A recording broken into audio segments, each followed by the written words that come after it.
Ngayon ang ating i-recap ay isang horror fantasy movie na pinamagatang Night Swim. Ngunit bago ang lahat, please subscribe and click the notification bell upang ma-notify kayo sa aking mga paparating na uploads. Ang pelikula ay nagbukas sa summer ng 1992, na may isang nakakatakot na kuha ng isang malaking swimming pool. Gabi na, at may laruan na bangka na lumabas sa pool. Nang marinig ang kakaibang ingay, ang anak ng may-ari, si Rebecca, ay nagising sa loob ng bahay.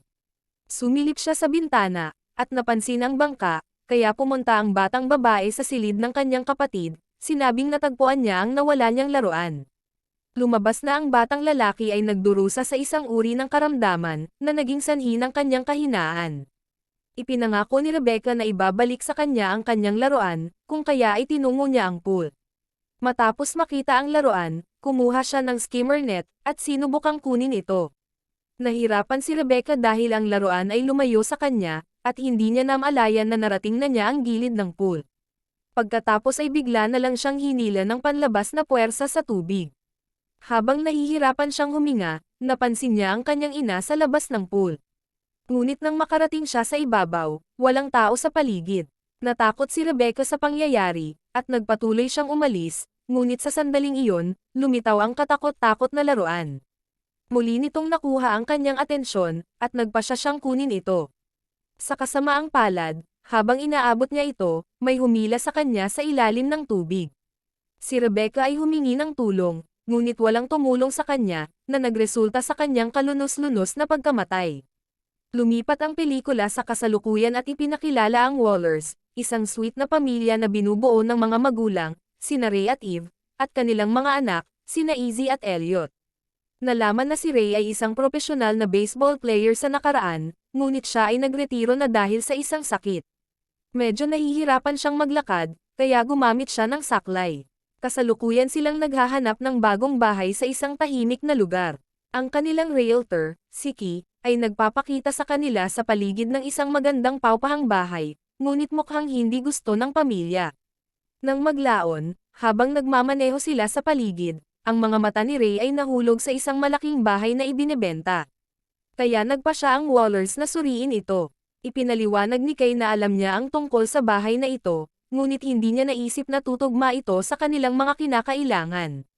Higit pa rito, ito ay hindi isang rental, ngunit ganap na ibinebenta. Ibinunyag pa niya na iisa lang ang may-ari ng bahay sa nakalipas na ilang dekada. Gusto ni Eve ang lugar dahil mura at maluwag. Ang paaralan kung saan siya magtatrabaho ay malapit din, na isang plus point para sa kanya. Sa labas, makikita si Ray na nakatingin sa isang maluwag na pool na natatakpan sa ngayon. Nagtagal si Ray sa pag-survey sa paligid ng pool, at nang makita niya ang isang baseball, nagpasya siyang kunin ito, ngunit nahulog siya sa tubig. Sinubukan ni Ray na makaalis, ngunit lalo siyang nahirapan dahil sa cover ng pool, habang iniisip niya ang kanyang sarili na babalik sa profesional na baseball. Makalipas ang ilang sandali, kahit papaano ay nakaalis na si Ray sa pool. Sumugod din ang kanyang pamilya sa eksena, at dito nalaman na ito ay ang parehong haunted swimming pool mula sa naunang eksena. Kinabukasan, bumisita si Ray sa ospital para sa isang regular na pagsusuri.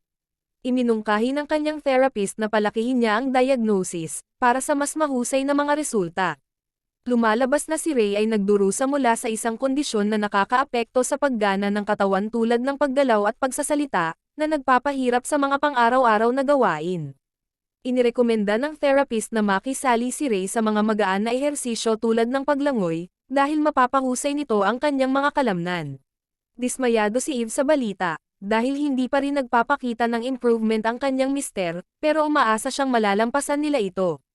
Pagkatapos ay pinag-usapan ng mag-asawa kung dapat nilang bilhin ang bahay, at naisip ni Ray na maganda ang lugar at magugustuhan ito ng mga bata. Maaari rin siyang magpa-water therapy sa kanyang likod bahay. Medyo nag-alinlangan si Eve tungkol dito, dahil kailangan nilang bilhin ang bahay, pero para sa kapakanan ng pamilya, pumayag siya. Sa susunod na eksena, lumipat ang pamilya sa bahay, kasama ang kanilang alagang pusa, si Cider. Nang maglaon, dinala ni Eve ang mga bata sa kanilang bagong paaralan, na nagkataon na siya rin kanyang pinagtatrabahuhan. Sa kabila ng unang araw niya rito, nagawang kaibiganin ni Izzy ang isang sikat na lalaki na nagngangalang Ronin, at nabighani siya sa hitsura nito. Nang gabing iyon sa bahay, busy ang pamilya sa paglilinis ng pool. Naubos na nila ang tubig, at ipinasok ni Ray ang kanyang kamay sa ilalim ng drain, na may balak na alisin ang nakabara. Pero nang gawin niya iyon, may humampa sa kamay niya. Ang iba pa sa mga miyembro ng pamilya, ay natakot nang makakita ng kakaibang itim na likido na umaagos mula sa butas. Nang maglaon, dumating ang tagapangasiwa ng pool upang linisin ito, at ibinunyag niya na ang itim na likido mula kanina, ay talagang tubig na nagmumula sa isang bukal sa ilalim ng lupa. Ito ay hindi lamang isang ordinaryong spring, ngunit isang wellness, na gumagawa ng mga kababalaghan para sa balat. Ang lugar na ito ay dati ring may mga spring pool sa paligid, at pakiramdam ni Ray na ang pool ay maaaring ang pinakamahusay na therapy para sa kanyang karamdaman. Pagkatapos umalis ng mga maintenance guys, ang pamilya ay hindi nag-aksaya ng oras, at sumisid sa pool. Habang ang ina ay mapaglarong naghahagis ng mga barya sa pool, nakuha ng mga bata ang mga ito mula sa ilalim. Nasisiyahan din si Ray sa karanasan, dahil nabawasan ang pagod sa kanyang mga kalamnan sa loob ng tubig. Nang makita siyang masaya pagkatapos ng mahabang panahon, gumaan ang loob ni Eve. Ngunit sa gabing iyon, mabilis na nagbago ang kanyang kalooban, dahil kailangan niyang sumulat ng isang napakalaking tseke sa kanilang therapist. Upang maibsan ang kanyang lungkot, nagpa siya si Eve na lumangoy ng mag-isa. Nagtampisaw siya sa pool at lumubog sa tubig, na nagpakita ng kanyang mga pambihirang kakayahan. Habang siya ay lumalangoy, nasulyapan niya ang kanyang asawa na nakatayo sa labas, bago ito umalis. Bigla ring nagsimulang kumikislap ang mga ilaw, na nag-udyok sa kanya na lumangoy palabas ng tubig. Pumasok si Eve sa loob ng bahay, at nalaman niyang tulog na ang lahat. Nang magising si Ray, tinanong niya kung nasa pool siya, ngunit sinabi niyang hindi. Kinilabutan si Eve, at iminungkahi niya na dapat nilang ayusin ang mga ilaw sa pool kinabukasan.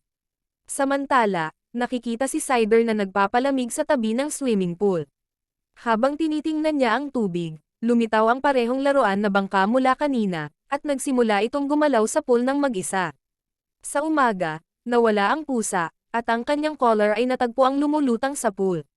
Nang maglaon, binuksan ni Ray ang mga benda mula sa kanyang kamay, at nakakagulat na nalaman na gumaling na ang kanyang sugat, at wala man lang iniwang mga galos. Upang matiyak ang kanilang kaligtasan, nagpatuloy sina Elliot at Ray na takpan ang pool. Nang gabing iyon, biglang nagising si Eve, at napagtanto niyang wala sa tabi niya ang kanyang asawa. Nang tumingin siya sa labas ng bintana, nakita niya itong lumalangoy sa pool, at nagulat siya nang makita kung gaano na siya kagaling lumangoy sa kabila ng kanyang kalagayan. Kinaumagahan, bumisita siya sa ospital para sa isa pang round ng check-up. Matapos dumaan sa ilang mabibigat na pagsusuring medikal, ang kanyang therapist ay nagpapakita ng isang bagay na nakakagulat. Lumabas na ang kalagayan ni Ray ay bumuti ng higit sa inaasahan. Tuwang-tuwa ang mag-asawa sa balita, at iniuugnay ni Ray ang paggaling sa kanyang water therapy. Sa parehong araw, nilapitan ni Elliot si Ray sa garahe, at iniabot sa kanya ang isang garapon na puno ng mga barya, at nagsabing gusto niyang maglaro ng fetch sa ilalim ng tubig. Dahil desidido si Ray sa mabilis na paggaling, gumawa lang siya ng smiley face sa isa sa mga barya, at hiniling kay Elliot na lumangoy mag-isa. Pagkatapos nito, idinikit ni Elliot ang barya sa isang laruan, at sumisid sa pool. Habang nasa ilalim siya ng tubig, may nagsimulang maghagis ng mga barya. Walang nakitang tao sa labas si Elliot, at naniniwala siyang tatay niya iyon, kaya masaya niyang kinuha ang lahat ng mga barya. Gayunpaman, tila ang mga barya ay itinapon patungo sa isang mas malalim na bahagi ng pool. Ito ay tumatagal ng ilang sandali, at sa isang punto, napansin niya ang isang tao sa labas, ngunit walang tao sa paligid. Pagkatapos ay naramdaman niyang may tao sa itaas ng diveboard, ngunit walang mahanap ang bata. At pagkatapos ay bigla niyang narinig ang isang batang babae na humihingi ng tulong, at tila nagsasalita ito mula sa loob ng isa sa mga purifiers. Sinabi niya na ang kanyang pangalan ay Rebecca, at hinahanap niya ang kanyang ina. Ibinigay sa kanya ng batang babae ang kanyang laruan, at nang subukan ni Elliot na kunin ito, biglang may maitim na kamay na humawak sa kanya. Sinabi niya sa kanyang ina ang tungkol sa insidente, at ipinaalam sa kanya na ang pangalan ng babae ay Rebecca, na naghahanap sa kanyang ina. Gayunpaman, walang tao sa paligid gaya ng dati, na iniiwan silang nalilito. Nang maglaon, ipinaalam kay Ray ang tungkol sa kakaibang pangyayari, ngunit naniniwala siyang imahinasyon lamang iyon ng bata, dahil wala pa siyang kaibigan. Para gumaan ang pakiramdam, inanunsyo niya na magkakaroon sila ng pool party, kung saan invited ang lahat ng kapitbahay at kaibigan. Kinabukasan, ang buong pamilya ay pumunta sa baseball practice ni Elliot. Ang batang lalaki ay tila natatakot sa paghampas, dahil siya ay anak ng isang dating manlalaro ng baseball, ngunit sa paghihikayat ng lahat, siya ay nakakuha ng isang magandang strike. Pagkatapos ay hiniling ng sports coach kay Ray na subukan ito, na tinanggap naman niya. Hindi matagumpay ang mga unang pagtatangka ni Ray, at sa pangalawa, siya ay nakakahiyang bumagsak. Ngunit sa ikatlong pagtatangka, naisip niya ang swimming pool, na nakakagulat na nagpapabagal ng oras para sa kanya. Pagkatapos ay hinampas niya ang bola ng napakalakas, dahilan para pumutok ito, at nauwi sa paglipad ng bola sa napakalayo. Dahil dito, nabigla ang lahat pati na ang kanyang pamilya, at pinalakpakan nila ang kanyang kakayahan. Nang gabing iyon, nagpa siya ang mag-asawa na maghapunan sa labas, dahil napakalusog na ng pakiramdam ni Ray. Sa sandaling umalis sila, sinamantala ni Izzy ang pagkakataon na imbitahan ang kanyang kasintahan na si Ronin. Tumalon ang dalawa sa swimming pool at sobrang saya. Naglaro sila ng Marco Polo, kung saan kailangang ipikit ang kanilang mga mata at hanapin ang susunod na tao, sa pamamagitan ng paggamit ng mga salitang Marco at Polo. Nang si Izzy na, nagpa siya si Ronin na paglaruan siya. Lumabas siya ng swimming pool, at iniwan si Izzy na mag-isa. Biglang kumikislap ang mga ilaw, at narinig ni Izzy ang salitang Polo sa malapit.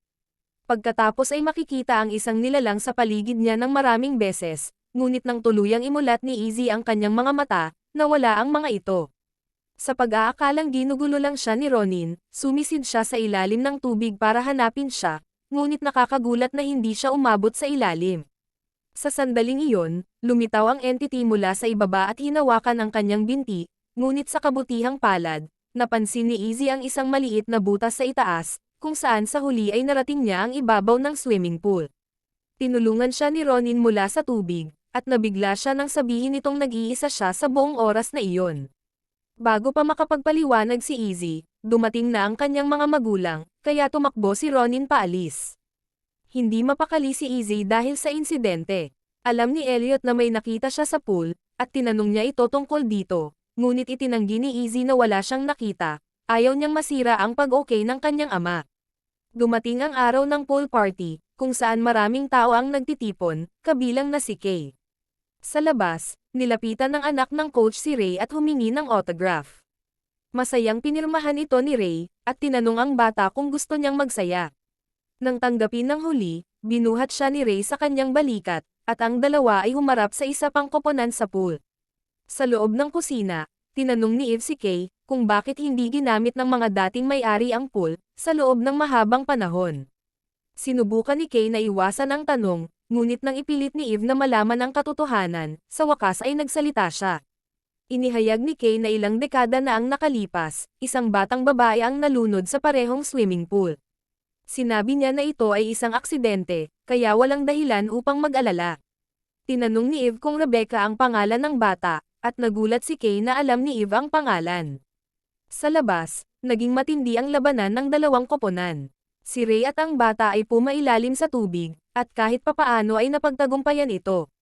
Ngunit sa sandaling iyon, isang itim na likido ang lumabas sa ilalim ng drainage, at pumasok sa bibig ni Ray. Nasapian siya nito, at mahigpit na hinawakan ni Ray ang mga hita ng bata, at dahan-dahan na pumunta sa malalim na dulo ng pool. Humingi ng tulong ang bata, ngunit walang nakarinig sa kanya dahil sa ingay sa labas. Nang tila mamamatay na siya, nakita ng kanyang ama ang kanyang kamay at mabilis na sumisid. Naligtas ang dalawa, at naiwan ang coach sa pagkabigla nang mapansin niya ang mga marka ng kamay sa mga hita ng kanyang anak. Ang party ay naging isang trahedya, at pagkatapos, dumating ang mga pulis sa pinangyarihan upang mag-imbestiga. Humingi ng paumanhin si Eve para sa insidente, at ipinaliwanag na hinawakan ng kanyang asawa ang bata, dahil sa kanyang neurological condition. Nagpa siya ang coach na huwag nang magsampa ng anumang kaso, ngunit ayaw na nilang mag-asawa na makita muli si Ray na lalapit sa kanyang anak. Bilang resulta, tinipon ni Eve ang kanyang pamilya sa kotse, dahil ayaw na niyang manirahan sa bahay. Naniniwala siya na may mali sa swimming pool, ngunit sa palagay ni Ray ay nakakatawa ang kanyang teorya. Pagkatapos ay sinubukan na nilang umalis ngunit biglang umubo si Ray. Namugto ang kanyang mga ugat at nagsuka siya ng itim na likido, kapareho ng nakitang lumabas mula sa swimming pool. Mukhang hindi siya pinapayagan na umalis ng pool, at muling pumasok ang pamilya sa bahay. Habang nagpapahinga, ipinahayag ni Ray ang kanyang pagnanais na makapasok sa swimming pool. Nang patuloy siyang magpumilit, natakot si Eve, kaya't lumabas siya at inubos ang lahat ng tubig sa pool. Kinabukasan, nagsagawa siya ng online na pagsisiyasat sa bahay, na nagpapakita ng nakakagulat na impormasyon. Hindi lang si Rebecca, kundi ilan pang mga tao ang namatay sa pool na iyon. Desperado na makahanap ng mga sagot, tumungo si Eve sa tirahan ng pamilya Summers, kung saan nakatira pa rin ang nanay ni Rebecca hanggang ngayon. Tinanggap siya ng matandang babae, si Lucy. Mag-isa siyang nakatira sa bahay na ito, at ipinagmamalaki na ang kanyang anak, si Thomas, ay isang ambasador ng USAID sa Washington. Gayunpaman, si Eve ay dumiretso sa punto at nagtanong tungkol sa pool, at nagtanong din tungkol sa kanyang anak na si Rebecca. Ang mga tanong na ito ay labis na bumabagabag kay Lucy, at nagsimula siyang umubo ng malakas. Napansin din ang itim na luha na umaagos sa kanyang mga mata, na nagpapahiwatig na siya ay nasapian din. Dito siya nagsimulang magsabi ng totoo tungkol sa pool. Matagal na ang nakalipas bago na itayo ang bahay, mayroong isang nakapagpapagaling na bukal doon. Gayunpaman, nangangailangan ito ng regular na sakripisyo upang patuloy na magbibigay. Ibinunyag ni Lucy na ang kanyang anak na si Thomas ay may matinding sakit, ngunit pinagaling siya ng tubig at ngayon ay isang napakamatagumpay. Tinanong ni Eve kung ano ang nangyari kay Rebecca, kung saan sinabi ng matandang babae na kailangan na niyang umalis. Sa isang flashback, ipinakita na noong nalulunod si Rebecca, narinig ni Thomas ang kanyang mga sigaw. Sinubukan niyang tulungan si Rebecca, ngunit nilock ni Lucy ang kanyang pinto mula sa labas. Ginawa niya iyon dahil sinapian na siya ng entity. Sinabi ni Lucy kay Eve na hindi siya dapat mag-alala tungkol sa kanyang asawa, dahil siya ang nakakakuha ng wish. Sinabi niya na sulit ito, ngunit iniisip ni Eve na lahat ito ay nakakatawa. Humingi siya ng tulong sa matandang babae upang matigil ang lahat ng kabaliwan na ito, ngunit muling umubo si Lucy, at ang buong mukha niya ay natatakpan ng itim na likido. Maging ang kalapit na fountain ay tumutulo ng parehong bagay. Natakot si Eve at agad siyang umalis sa lugar. Pagbalik sa bahay, naliligo si Ray nang biglang kinuha ng entity ang kanyang katawan. Kasabay nito, narinig ni Elliot ang kanyang pusa, si Cider, nagngangiyaw mula sa pool, kaya hinanap niya ito. Nakita na ang dating pinatuyo na pool ay muling napuno ng tubig, at nakita ni Elliot si Cider sa inflatable balloon, kaya sinubukan niyang abutin siya. Ngunit tulad ng dati, hinila siya sa tubig ng isang nakakatakot na nilalang. Ang motor na nag-automate ng panakip sa itaas ng swimming pool, ay nagsisimula ring gumalaw ng mag-isa, at nakulong si Elliot sa loob. Nang tila nawala ang lahat ng pag-asa, dumating si Eve sa pinangyarihan at sinira ang motor. Nang hindi nag-aksaya ng oras, sumisid siya sa tubig para iligtas si Elliot. Pagdating niya sa ilalim, nakakita siya ng isang butas na patungo sa isang walang katapusang kailaliman. Si Eve pagkatapos ay tumungo sa ibabaw, tinali niya ang hose sa labas para kumuha ng oxygen, at muling sumisid. Samantala, si Izzy ay nagmamadaling pumasok sa loob ng bahay upang tumawag sa 911. Kinuha niya ang kanyang telepono, ngunit biglang lumitaw ang kanyang ama at itinapon ito. Pagkatapos ay hinawakan niya ang kanyang buhok, at kinaladkad siya sa paligid ng bahay. Nakatakas ang isang takot na si Izzy, ngunit determinado si Ray na makuha siya. Sa loob ng pool, narating ni Eve ang kalaliman ng bukal at sa huli ay natagpuan ang kanyang anak. Ngunit habang siya ay nagpapatuloy para umalis sa lugar na iyon, pinalibutan siya ng ilang mga nilalang. Hindi pa rin sumuko si Eve, dahil alam niyang malapit na ang oras para sa kanyang anak. Sa malaking determinasyon, tinakasan niya ang mga entity, ngunit ngayon ang susunod na hamon ay hanapin ang tamang paraan sa labas. Dito ay biglang nagpakita ang entity ni Rebecca, at nasa kanya ang barya na may smiley sign. Inihagis niya ang barya, at tinuro nito ang daan patungo sa swimming pool. Sa pagsunod sa direksyon na iyon, sa wakas ay nagawa ni Eve na maabot ang ibabaw. Umahon siya sa pool, at sinubukang bigyan ng CPR ang kanyang walang malay na anak. Maya-maya pa, Nilapitan siya ni Ray mula sa likuran na may malademonyong tingin, kaya't hiniling niya sa kanya na tulungan siya. Sa halip, hinawakan siya ni Ray sa leeg at itinaas, ngunit bago niya ito mapatay, hinampas siya ni Izzy mula sa likuran gamit ang sarili niyang baseball bat. Nakiusap si Izzy sa kanya na bumalik, at si Ray ay nagsimulang magkaroon ng mga pangitain, sa lahat ng magagandang pagkakataon na ginugol niya sa kanyang pamilya. Ito sa wakas ay nagudyok sa kanya na isuka ang itim na likido, at bumalik siya sa kanyang normal na estado. Nagkamalay din si Elliot, ngunit habang sinusubukan ng pamilya na ilayo siya, nagsimulang mamaga ang kanyang mga ugat. Hindi siya pinapayagan ng pool na umalis sa lugar. Nang makita ito, napagtanto ni Ray na ang pool ay nangangailangan ng isang sakripisyo, kaya nagpa siya siyang gawin ng isang bagay. Dahan-dahan siyang lumakad sa loob ng pool, hanggang sa tuluyan na siyang malubog sa tubig. Nalungkot ang kanyang pamilya sa nakikita, ngunit wala silang magagawa para iligtas siya ngayon. Sa sandaling mawala si Ray, isinuka ng kanyang anak ang itim na likido, at bumalik sa normal. Sa resulta ng insidenteng ito, pinuno ng pamilya ng buhangin ang buong pool. Napagdesisyonan nilang ituloy ang pananatili sa bahay, dahil alam nilang kung aalis sila, may darating na naman na ibang pamilya, at muling mangyayari ang kanilang dinanas. At dito nagtapos ang kwento. Hanggang sa muli, maraming salamat sa panonood.